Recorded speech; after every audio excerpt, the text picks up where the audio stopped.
Hey, what's up guys, Gave Productions here. It's been a while, so first let me address why I haven't had a video in a while.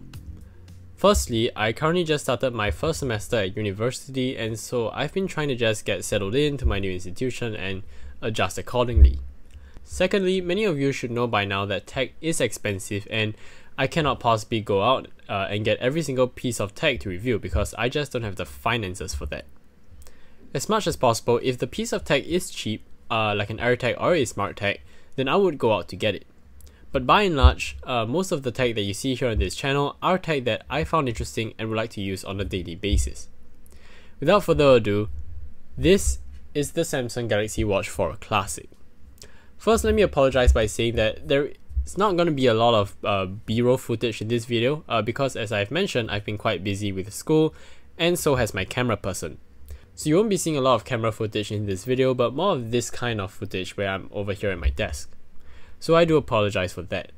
But with all that out of the way, this is the Samsung Galaxy Watch 4 Classic 46mm version, and I'll be explaining why I chose to get the classic version of the Watch 4 in this review. So let's get into the unboxing and review. So I've been using this watch for about a week now, since the 13th of September, which is when I received this watch for my pre-order. Yeah, for some reason the pre-order took quite a while to arrive, but I finally got my hands on them. There's not much to be said in the unboxing experience, and I think that smartwatches have had their unboxing and packaging kind of shrunken and simplified over the years. Opening the box, you will immediately find the Galaxy Watch 4 without any protective plastic or sleeve, which is kind of interesting. Under the box cover, you will find everything else that's pretty much in this box, and by that I mean the paperwork and the magnetic charger for your watch. As far as I'm aware, the charger is pretty similar to my Galaxy Watch Active 2's charger, if not maybe even identical. One thing that Samsung didn't include in the box is a small strap. Now I know that Samsung hasn't been doing this for years, but I feel that they should definitely include a SM strap on top of the ML strap that they do include. If Apple can do it, so can you, Samsung. That being said, the 46mm Galaxy Watch 4 does come with the ML straps pre-installed. Just for your information, both the smaller Galaxy Watch 4s, so the smaller standard and classic models, come with a SM strap, while the larger Galaxy Watch 4s come with the ML strap. Other than that, there's nothing else in the box. I just gotta say, this is already gonna be a pretty long video because I have a lot of thoughts on this watch. First of all, can I just say that I'm mildly disappointed in the unboxing experience? I know that this is pretty much how the unboxing for the watch has been for both the Galaxy Watch 3 and Watch 4, but does anyone remember the Gear S2 and S3? Those watches had some pretty good unboxing and packaging if you ask me. Even the Galaxy Watch 1st generation and the Watch Active 2, although already a downgrade from the old Gears, were in my opinion much better than the Galaxy Watch 3 and now Watch 4. Now my guess is that the new packaging probably reduces paper usage as well as size, which means that overall it is better for the environment. Now I can fully get behind that, but something about the unboxing experience just feels pretty lackluster, especially for a watch that costs 589 Singapore dollars. I think the Apple Watch is a good example of a pretty premium but still reduced package kind of unboxing experience. And for some reason, Samsung couldn't even include a small strap. With the unboxing out of the way, let's run over the specs. Across all Galaxy Watch 4 models, you get the new Exynos W920 chip, which is a 5nm chip, so it should be pretty powerful and efficient. All of them have 16GB of storage, which is up from the 4GB in previous Galaxy Watches, and you also get 1.5GB of RAM, which should be more than enough for a watch. To the left, you got your speaker, and to the right, you have your home button and back button, which I'll get into more details in a minute. Below that is a microphone hole, and at the bottom are all the sensors that you need for your health tracking. Also, all Watch 4s use 20mm wide straps. They are 50 ATM water resistant and are military standard 810G certified, which means that they should be pretty durable on paper. Now that's pretty much where all the similarities between all watch models end, and now I'll be talking primarily about the 46mm Galaxy Watch 4. The Watch 4 Classic's case is made of stainless steel with Gorilla Glass DX for the cover glass. Just a footnote, the standard Galaxy Watch 4 does use Gorilla Glass DX Plus, And my guess is because the glass of the Watch 4, like the Watch Active 2, are kind of exposed much more than the recessed glass of the Watch 4 Classic. And so I guess it would need that slightly more durable DX Plus glass. But even so, I don't really see why Samsung kind of needed to downgrade the glass of the Galaxy Watch 4 Classic. I feel like they should have just included the DX Plus glass on the Classic anyways. As we expect, we see the physical rotating bezel around the screen as well. The 46mm Watch 4 Classic comes with a 1.4-inch 450 by 450 display and a 361 mAh battery. So the display is a higher resolution from the previous Galaxy Watches, which use a 360 by 360 display. All Watch 4 Classics come in LTE models, as well as also in silver and black. With all the main specs out of the way, let's get into the review.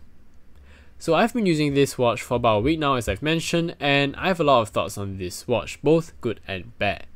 First, the good.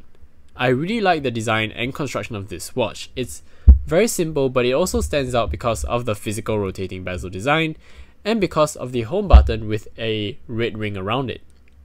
The brushed stainless steel design is by far my favorite implementation of stainless steel as compared to other implementations such as polished stainless steel, which you find on the iPhone 12 and iPhone 13 Pro models, or the matte steel that you find on some other watches and phones like this Gear S3 Frontier's bezel. The bottom of the watch is now much more flush and flat, which makes it definitely more comfortable to wear. I find the 46mm to be a bit too big for my wrist, but I chose it anyways because of the larger screen. It is definitely smaller than previous 46mm Galaxy watches and the Gear S3, which was pretty massive. This is because they removed any unnecessary metal parts that may be jutting out from the left side, and they also managed to minimize the inner bezel, which separates the physical rotating bezel from the screen. So overall, it fits my wrist quite alright, even though it is on the big end. This is personal preference, but I'm glad that Samsung finally decided to standardize the strap width across all Galaxy Watch models. In the past, the 46mm versions of the Galaxy Watch, or the Gear S3 for example, used 22mm straps. All other watch models, including the 44mm Galaxy Watch Active 2, used 20mm straps. Now that they've standardized the strap width, I can use my old Gear Sport and Watch Active 2 straps with the Galaxy Watch 4 Classic instead of the weird strap that was included in the box. More on that later. Of course, I do understand that those people who used a Watch 3 46mm or the Gear S3 Frontier and Classic will be disappointed because none of the straps are compatible with the Galaxy Watch 4 Classic. Now I feel you on this because when I went from the Gear S3 Frontier to the Gear Sport, none of my straps were compatible as well. But overall, I think that this is a good decision to standardize the straps across the board. Now let's move on to talk about what I don't like about the design of the Galaxy Watch 4 Classic. Firstly, the buttons. I feel like Samsung is having a little of a crisis here.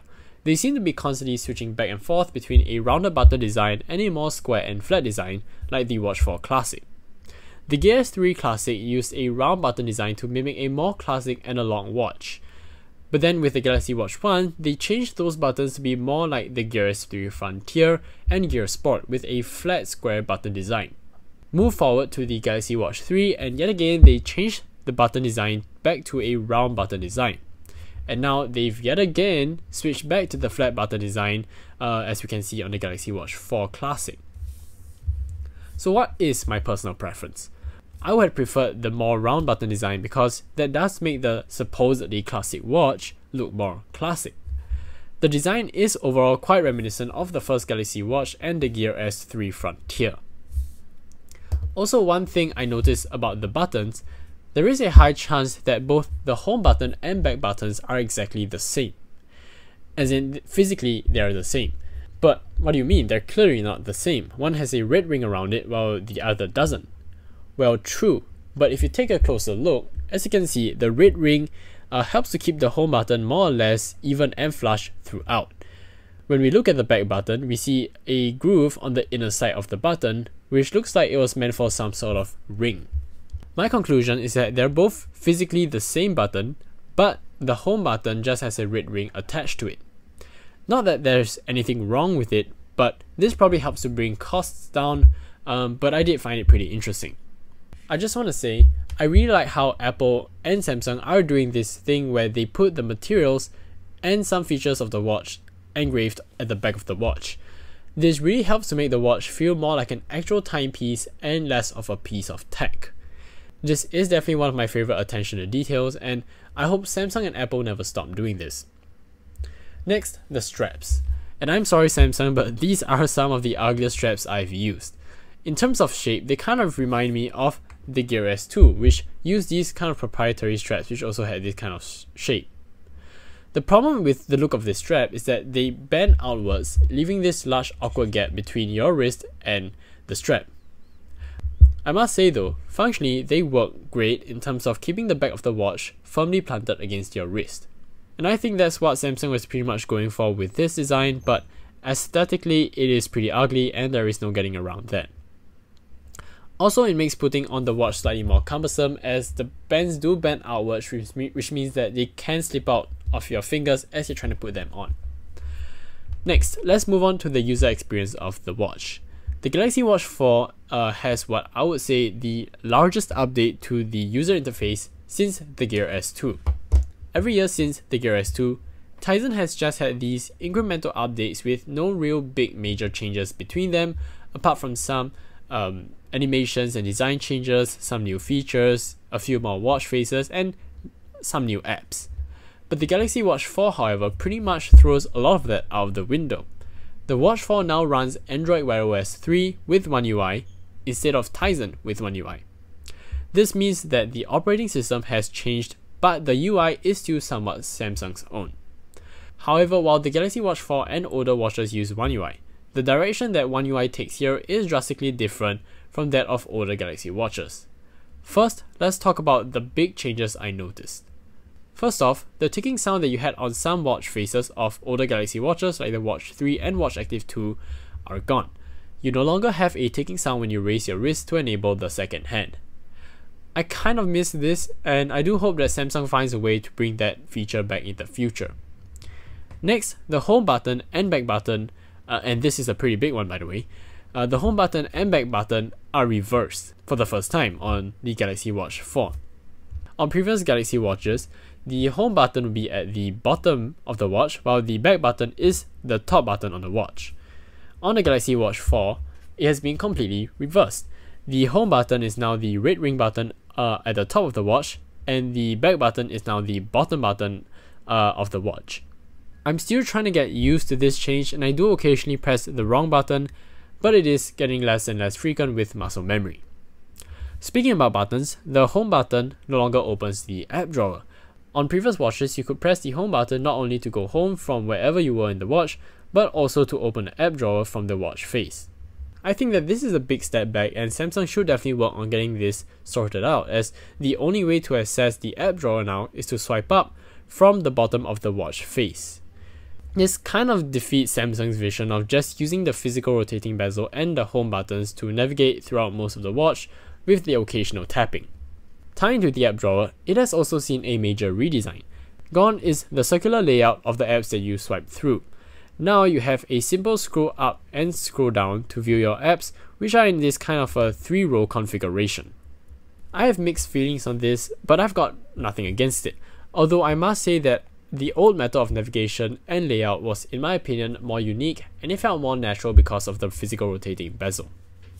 Also, I noticed this new change where, let's say you were on a screen other than your watch face, so an app or a widget for example, when you put your wrist down or when the screen times out, the watch doesn't automatically go back to the watch face. Instead, it simply displays the time digitally, while that screen that you were just on is now blurred out in the background. This is so that if you raise your wrist again, then you will be right where you left off.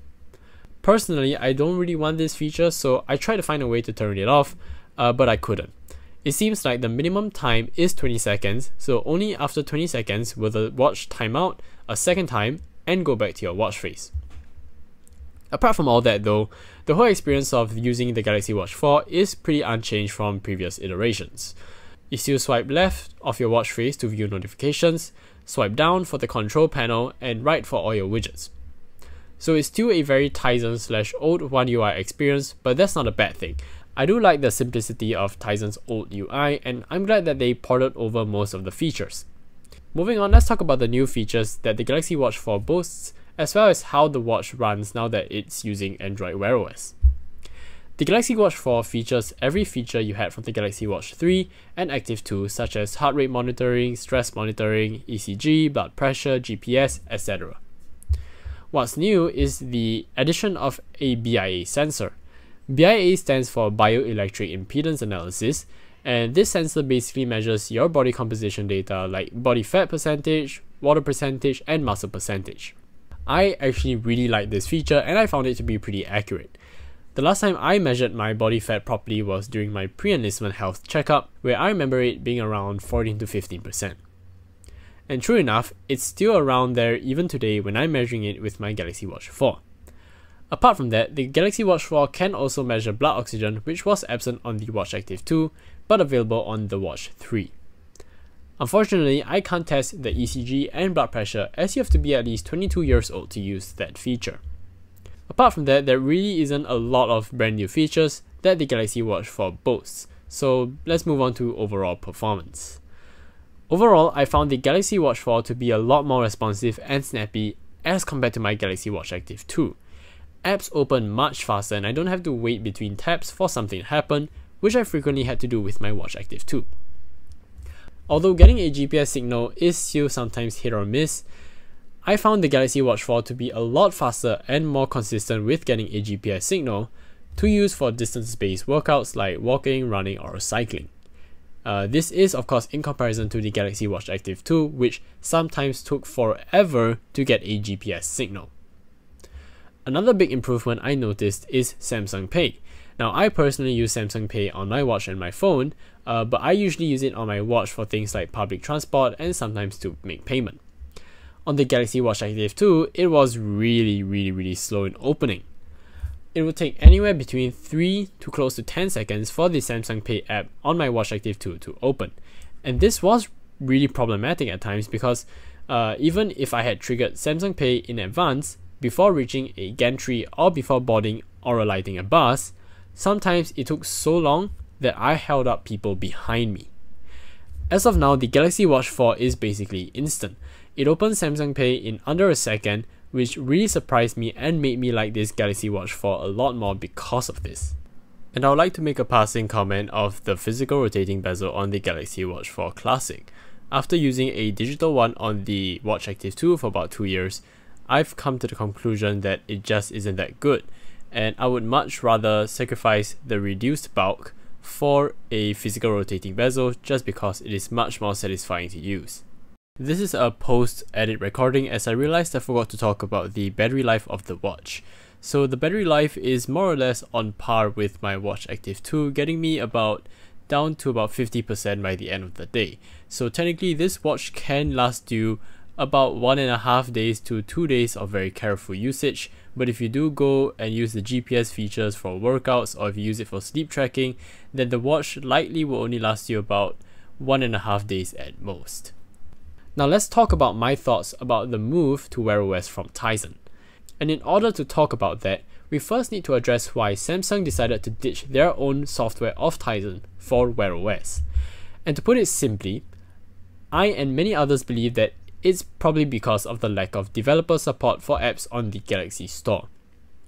After all these years of lack of support, this could be why Samsung finally chose to bite the bullet and convert the Galaxy Watch 4 to Wear OS. If you're asking me though, I really cannot see much of a difference.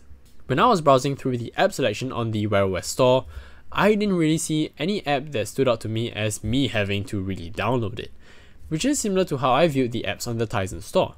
In fact, I'd argue that some apps are actually a downgrade. Take Spotify for example. Previously, the Spotify app on Tizen watches allowed you to play music directly through the watch's speakers, which I frequently did when I was running. Now, you have to connect a Bluetooth speaker or earbuds to the Watch 4 in order to use the Watch 4 as a standalone Spotify player. This is really annoying, as I'm not a fan of using earbuds to run, as the sweat kind of just gets between my ears and the earbuds. Apart from this, we also lost some good Tizen apps like the official barometer and altimeter, for example. Other features worth mentioning are that the sleep tracking has improved. You can now also use your phone to aid you in sleep tracking by having it pick up your snoring while you sleep, although that kind of seems more like a software improvement on the phone side.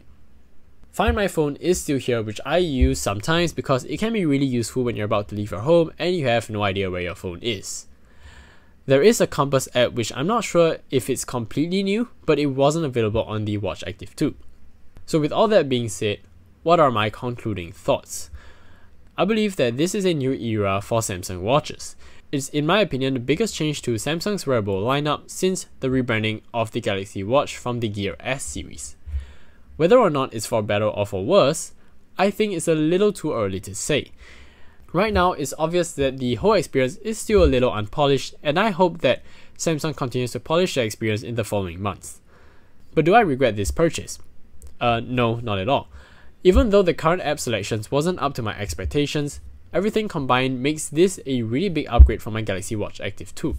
The new design of the Galaxy Watch 4 and the Watch 4 Classic are definitely a huge leap forward if you ask me. I do wish that Samsung would have kept the round buttons for the Classic, but that's not too big of a deal. The speed bump from the Galaxy Watch Active 2 and Watch 3 are very noticeable and definitely worth a mention. There's also the BIA sensors if you're into that, which I am, and if you're a Samsung user coming from an older Galaxy Watch Active 2 or the first generation Galaxy Watch, then I think that this is definitely a worthy upgrade. Do take a look at the standard Galaxy Watch 4 too though, because that is pretty much identical to the Galaxy Watch 4 Classic minus the physical rotating bezel, and it is aluminium instead of steel. And can I just say, I actually had a hard time choosing between the Galaxy Watch 4 and the Watch 4 Classic because the Watch 4 has this pretty nice green design which looks really good. For iOS users, unfortunately, this year you're out of luck. The Watch 4 series are unfortunately not compatible with iOS, so if you wanted a round watch, you may have to look at other Android Wear competitors like Fossil. But if you're asking me, I think that if you don't mind the square design too much, then you should just go for an Apple Watch SE. If you have a pocket full of cash, then you should probably get the Apple Watch Series 7 as there is no tighter integration into the Apple ecosystem than the Apple Watch itself. For Android users, the choice this year is a bit more complicated. Last year, although the Galaxy Watch 3 and Active 2 were technically compatible with your phones, I think generally a standard Android Wear watch would have been the overall better option. But this year, the Watch 4 does run on Wear OS, so does that make it an Android Wear watch? Not quite. It still runs on One UI with all the Samsung apps built in like Samsung Health and Samsung Pay. Also, you cannot use the Google Assistant at the moment, and you can only use Bixby, although Samsung does say that that is coming at a future update. So although it's running Wear OS 3, it's still undoubtedly made first and foremost for Samsung users. But if you can live with the Samsung apps and you don't mind downloading some apps like Samsung Health for health tracking, since certain features like BIA are only available on Samsung Health, then I would say that the Samsung Galaxy Watch 4 is the best Android Wear watch available right now. Also, it's surprisingly the only Android Wear watch running Wear OS 3. Anyways, that's been it. This has been a really long video, and I hope you understand that, it's because I am trying to be as comprehensive as possible. Thanks for surviving through the video though, and it really means a lot to me. Like and share this video if you found it useful. Do subscribe as it really does help this channel out. Once again, thanks for watching, and I'll see you in the next one.